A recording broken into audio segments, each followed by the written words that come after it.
نجیب بھائی دا بیا موږ دوباره RMI ته راللو بیبي بتول هم راوستله RMI هاسپټل دی هغې دپاره موږ مخکې پروسس شروع کړو د بیبي بتول RMI یو ډېر ګران هاسپټل دی انشاءالله موږ کوشش کوو چې د هغې نه د دې علاج شروع شي تاسو به ګورئ د RMI هاسپټل ایمز لیبارټري ته اوس موږ ورځو د ټسټونه شروع کوو چې د ټسټونو کې څه مسله راځي نوره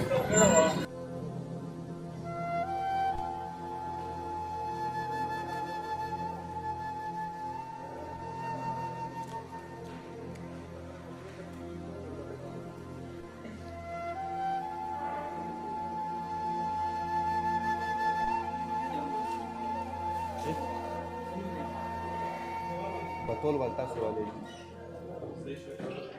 هلته راشئ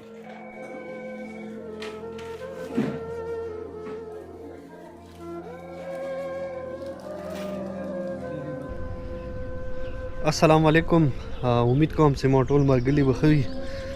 خدای مو ښه لاره راوړو دا معصومه سیه ده چې کومه تاسو اوس ویډیو ولیدله د دې په حوالې سره زه د ټول اړونه ټایم بای ټایم آګاه کوم دا اوس دې ټایم پېښور ته موږ ته ولیده او تاسو ته مو بلې ویډیو کې ویلي وه چېرې دې څه کومه دی علاج پېښور نه دی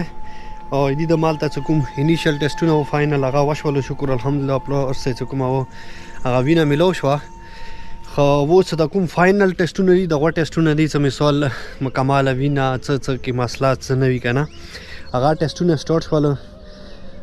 نو دې معصومې سیه دی ما سره تقریبا 1,80,000 روپۍ څه کوم ډونیشن راغلی و هغه کې اوسه پورې ټسټونه موږ سره 1,00,000 روپۍ څه کومې دي هغه خرچ شوي دي او صرف 80,000 روپۍ پاتې شولې نو وړونو دې ټایم هغې معصومې سیه دی زندګۍ بچولې کې تاسو موږ سره بھرپور مدد وکړئ هیلپ وکړئ ویلې چې موږ ډېر نږدې سټیج ته راغلي یو موږ بھرپور کوشش دی چې هغې معصومې سیه دی زندګي باد شي خدای ته سپول کوو چې ربه چې کوم مرګلو دا 1,80,000 روپۍ موږ سره چا مدد کړې وي هیلپ کړي خدای ته په خپل حفظ امان کې لره خوشحاله باد وسي وړونو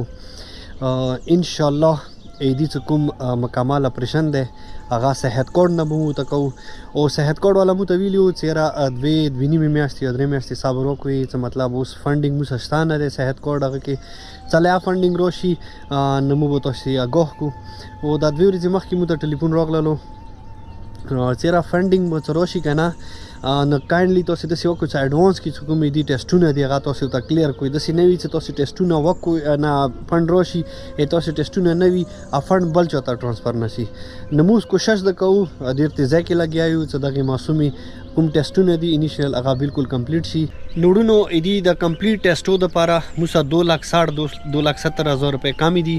نو زه دغې ویډیو په ذریعې بیا ټولو کورمیوالو وړونو ته ګزارش کوم چې پلیز تاسې نه څوره وسه کېږي د کاظم چیریټي فاونډیشن کې موږ سره تعاون وکړئ مدد وکړئ